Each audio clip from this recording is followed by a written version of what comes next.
Menstruation, also called having a period. As girls get older and their bodies change, they get their periods. The uterus is the part inside the body where a baby grows when a woman is pregnant. The inner lining of the uterus supports and nourishes the developing baby. If there is no baby, the lining is shed during her period. During a period, blood and other tissue from the uterus leave the body through the vagina. A period can last from a few days to about a week. You may have heard doctors talk about the menstrual cycle. This is the time from one period to another, usually about 28 days. Day 1 of the menstrual cycle is the first day of a period. The uterus starts to shed its lining. As soon as the period ends, the uterus prepares again to receive a fertilized egg. Eggs are released from a woman's ovaries. Eggs are super tiny, 1/10 the size of a poppy seed. Women have 2 ovaries, one on each side. The fallopian tubes lead from each ovary to the uterus. In the middle of the menstrual cycle, an ovary releases an egg. After ovulation, the egg travels down the fallopian tube. It takes a few days to complete the journey. Meanwhile, the lining of the uterus gradually gets thicker so it can support the development of a fertilized egg.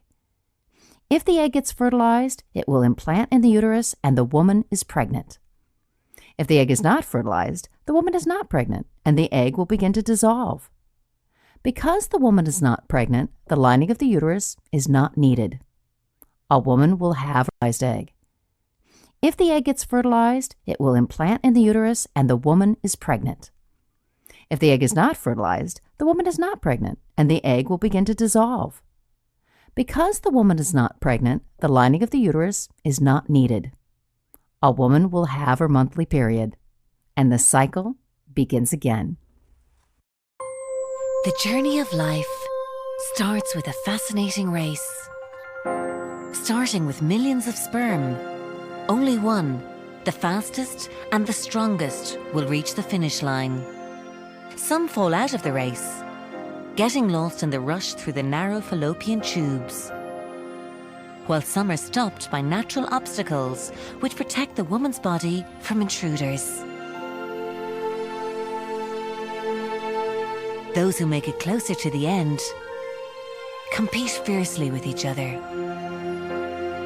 Together, they attack the egg cell.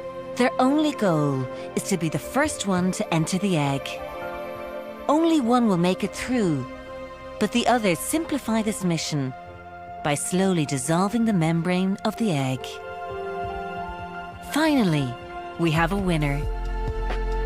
The winning sperm enters the egg and conception occurs. Half the man's and half the woman's chromosomes combine. This creates a unique DNA code which is needed to create new life. These combined chromosomes form the first cell of the new baby. This is now called the zygote. The zygote starts to divide into a cluster of cells and begins to travel to the friendly and safe habitat of the uterus. When the zygote is divided into a bubble of cells, a blastocyst is formed with an inner layer of cells making up the embryo and an outer layer which will protect and nourish the embryo. The blastocyst then finds a comfortable place to stay in the uterus. Fetal development, month by month. Stages of baby growth in the womb.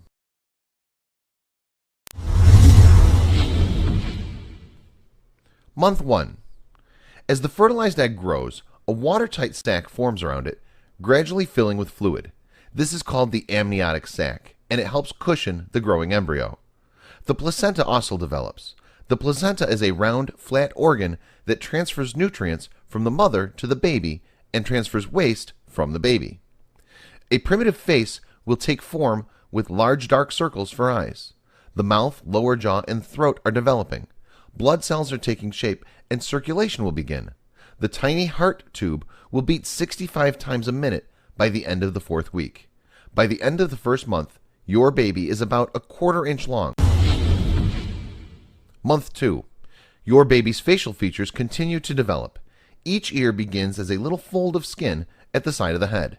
Tiny buds that eventually grow into arms and legs are forming. Fingers, toes, and eyes are also forming. The neural tube, that's brain, spinal cord, and other neural tissue of the central nervous system, is well formed. The digestive tract and sensory organs begin to develop. Bone starts to replace cartilage. The head is large in proportion to the rest of the baby's body. By the end of the second month, your baby is about an inch long and weighs about 1/30th of an ounce. At about 6 weeks, your baby's heartbeat can usually be detected. After the 8th week, your baby is called a fetus instead of an embryo.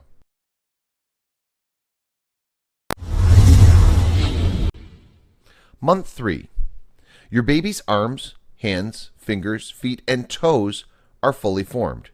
Your baby can open and close its fists and mouth. Fingernails and toenails are beginning to develop, and the external ears are formed.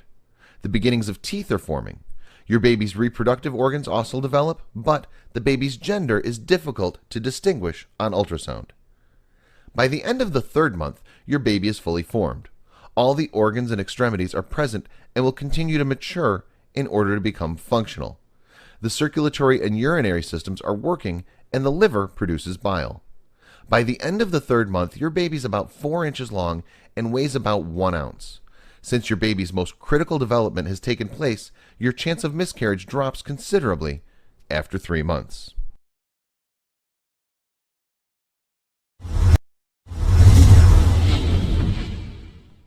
Month 4.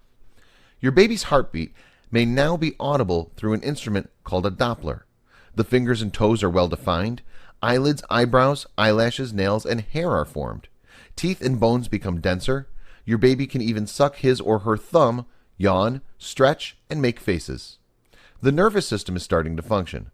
The reproductive organs and genitalia are now fully developed, and your doctor can see on ultrasound if you're having a boy or a girl.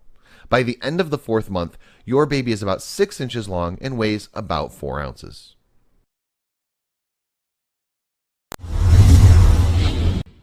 Month 5. You may begin to feel your baby move since he or she is developing muscles and exercising them. This first movement is called quickening. Hair begins to grow on the baby's head. Your baby's shoulders, back, and temples are covered by a soft, fine hair called lanugo. This hair protects your baby and is usually shed at the end of the baby's first week of life. The baby's skin is covered with a whitish coating called vernix caseosa. This cheesy substance is thought to protect baby's skin from the long exposure to the amniotic fluid. This coating is shed just before birth. By the end of the 5th month, your baby is about 10 inches long and weighs from 1/2 to 1 pound. Month 6. Your baby's skin is reddish in color, wrinkled, and veins are visible through the baby's translucent skin. Baby's fingers and toe prints are visible. The eyelids begin to part and the eyes open. Baby responds to sounds by moving or increasing the pulse. You may notice jerking motions if baby hiccups. If born prematurely, your baby may survive after the 23rd week with intensive care. By the end of the 6th month, your baby is about 12 inches long and weighs about 2 pounds.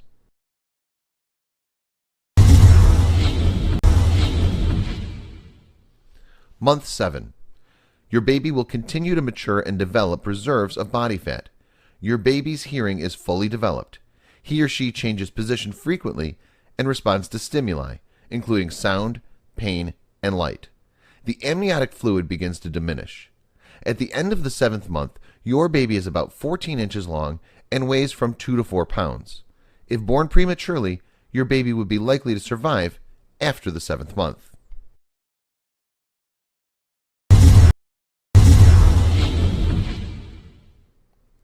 Month 8. Your baby will continue to mature and develop reserves of body fat. You may notice that your baby is kicking more. Baby's brain is developing rapidly at this time, and your baby can see and hear. Most internal systems are well developed, but the lungs may still be immature. Your baby's about 18 inches long and weighs as much as 5 pounds.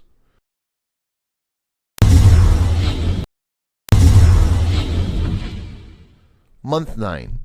Your baby continues to grow and mature. The lungs are nearly fully developed. Your baby's reflexes are coordinated so he or she can blink, close the eyes, turn the head, grasp firmly, and respond to sounds, light, and touch. Baby is definitely ready to enter the world.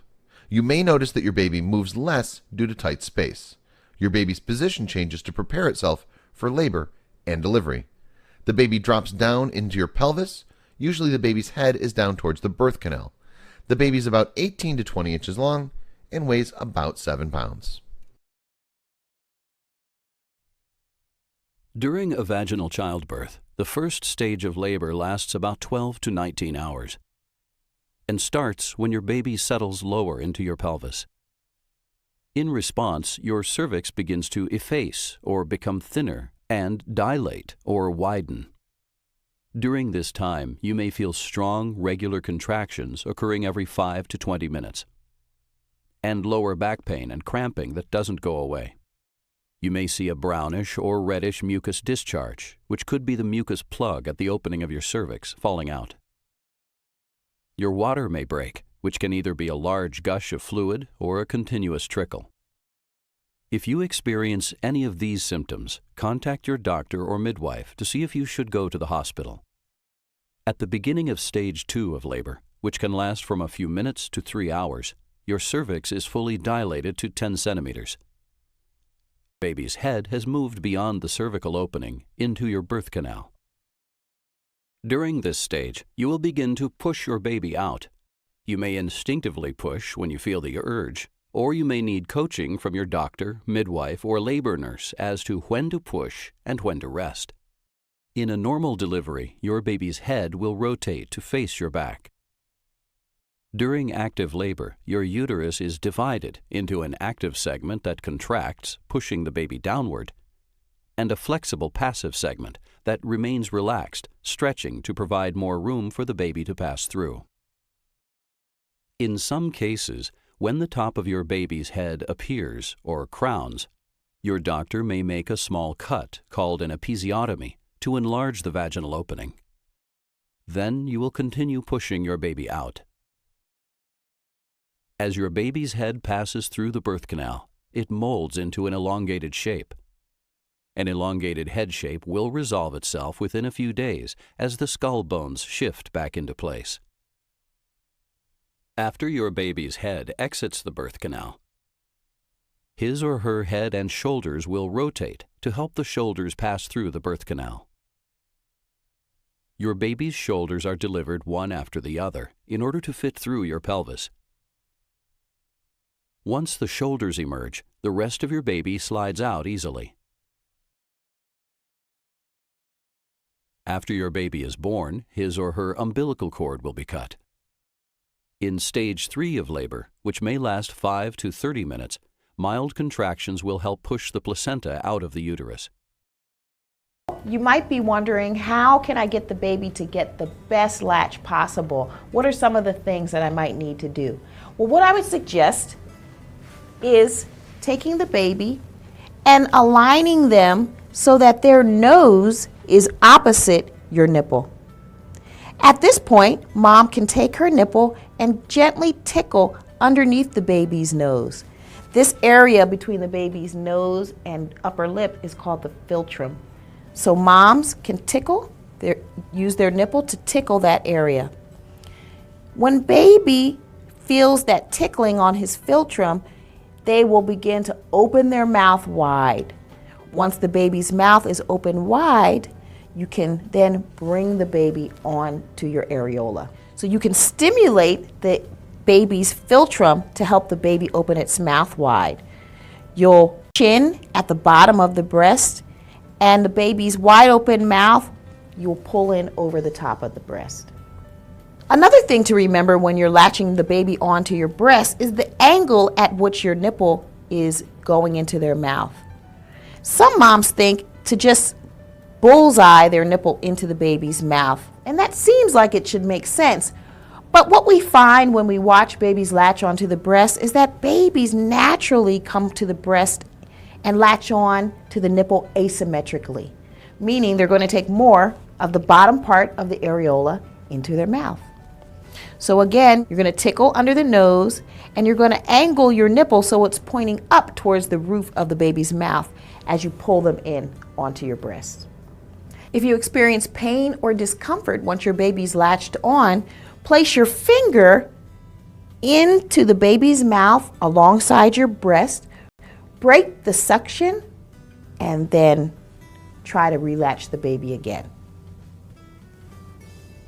So to recap, one of the most important things to remember when latching your baby is to avoid having the baby latch onto your nipple, have the baby latch onto your areola in an asymmetrical fashion.